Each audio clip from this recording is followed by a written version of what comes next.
ladies and gentlemen. This is Jeff Rains coming to you again with Foundation of Civilization, and I wanted to address something that is deeply concerning to me because it is comes to the some of the hallmarks of our Western civilization, and we have to stay on top of our rights, or we end up losing them, and we lose the power that comes with them.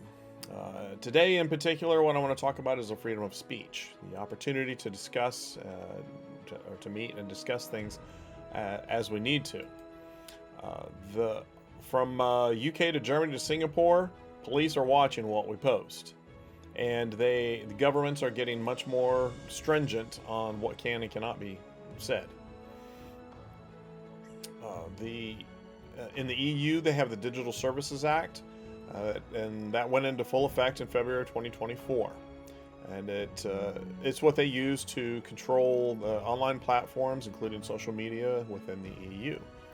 Each of the nations have their own laws, own specific laws for each country, for France and Germany, and for the UK.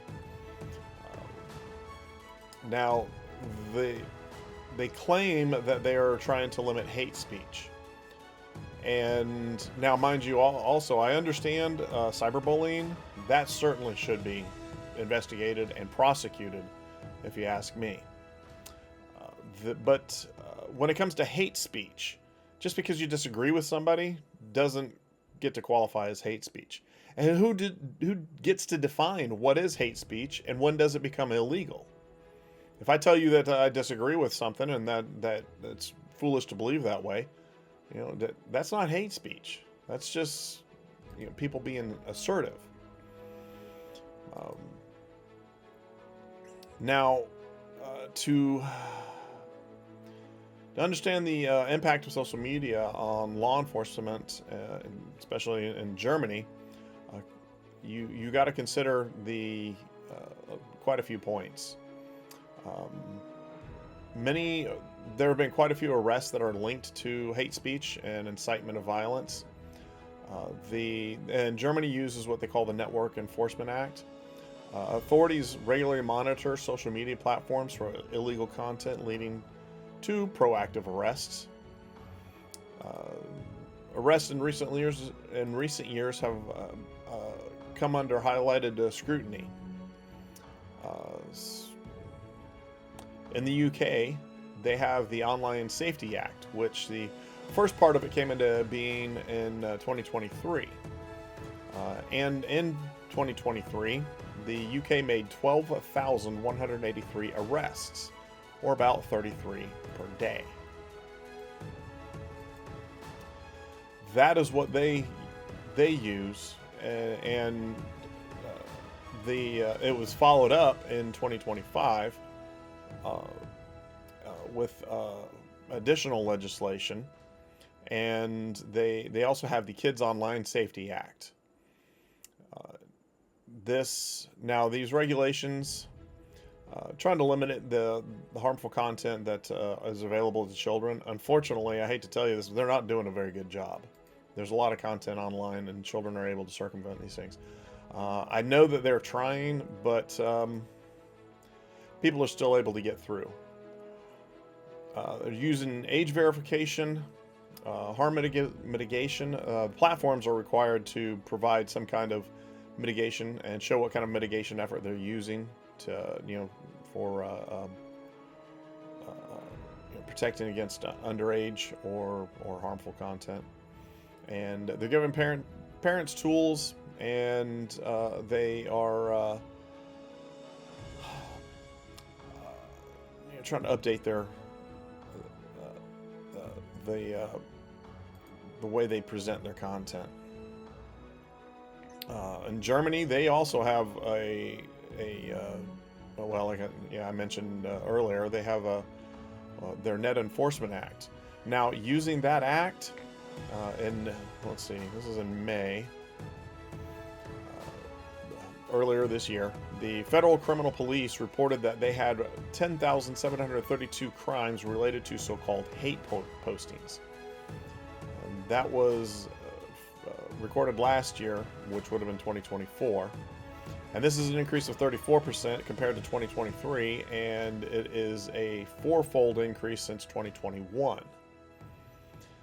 Now, maybe some of the things that they have been arresting people is worthwhile. And actually, I'm sure some of it is worthwhile. Some of it, though, some people need to grow up. They had one notable case by retiree Stefan Niehoff. His home was raided because he called a former economy minister, Robert Habeck, an idiot. There was one instance of not the prime minister, but one of the representatives. Somebody called her fat.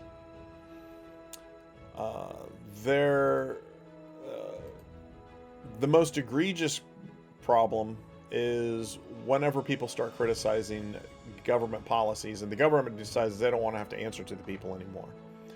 Marie Therese Kaiser was investigated, and she was citing figures about immigrant crime. She noted that there were certain immigrants that were disproportionately involved in serious crimes, and the original offense, her original offense, went back to 2021, and then she just posted the facts and figures from the crime statistics. Like I said, they didn't like that.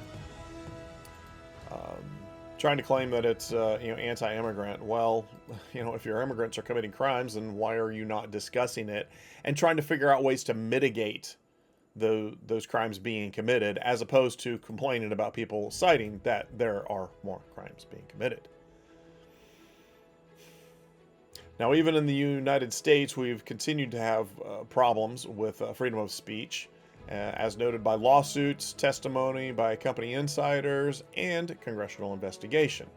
According to a House Judiciary report from June 26 of 2023, they were digging into CISA, the Cybersecurity Infrastructure Security Agency. Originally, CISA was supposed to be there to protect U.S. infrastructure, communications infrastructure, internet. They decided on their own to expand their job.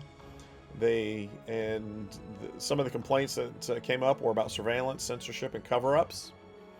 CISA, as far as surveillance goes, expanded its mission from cybersecurity to monitor foreign disinformation, to eventually monitor all disinformation, including Americans' speech. As far as censorship goes, CISA exploited its connections with big tech and government-funded nonprofit to censor by proxy in order to circumvent the First Amendment's prohibition against government-induced censorship. Then, as far as the cover-ups go, CISA's operational scope expanded further into unconstitutional territory. The agency and its advisors tried to cover their tracks and cover up CISA's censorship of domestic speech and surveillance of American citizens' social media activity. This including scrubbing CISA's website of references to domestic misinformation and disinformation. Now, how did they do this?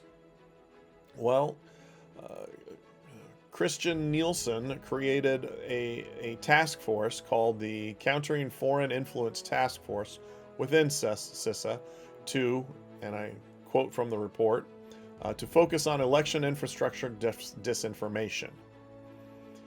This was following unfounded claims of foreign interference, particularly Russia, that changed the outcome of the 2016 election. Let me reemphasize, unfounded claims. They had no information. They just decided they didn't like the way things looked, and so they started covering information the way that they wanted it to go. Then in January 2021, as a new administration came into office, CISA transitioned to its CFITF, That's the task force, the Countering Foreign Influence Task Force, to promote more flexibility to focus on general, what they call MDM, so-called mis, dis, or malinformation. In doing so, CISA admitted that its focus was no longer exclusively on countering foreign influence, but was also targeting MDM originating from domestic sources. As an example, there was a 2022 pamphlet titled Planning and Incitement Response Guide for Election Officials.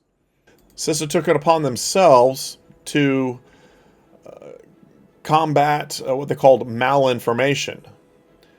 Now, according to CISA's definition, malinformation is based on the fact but used out of context to mislead, harm, or manipulate. In other words, malinformation is factual information that is objectionable, not because it's false or untruthful, but because it provided without adequate context. Context as determined by the government. The last thing that we need is a government deciding what is true and what's not true. That is how totalitarian dictatorships work. And we were headed right on along into that under the last administration, and we'll see how it goes under this administration. I have some hopes, but I also have some reservations that I will cover in another video later. I just want to close by letting you guys know that freedom of speech has been a hallmark of Western civilization for well over 200 years. What have we been doing to protect it lately? Well, based on this report, not enough. And not just in the United States, but the UK, Germany, or EU. Governments have harnessed the power of the internet and clamped down on anyone who speaks out against them or their policies. If we want to maintain our right to free speech or any other right, we have to stand up to protect it.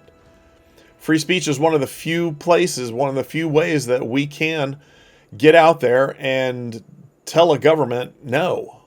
And we can find the solution to problems that are rising.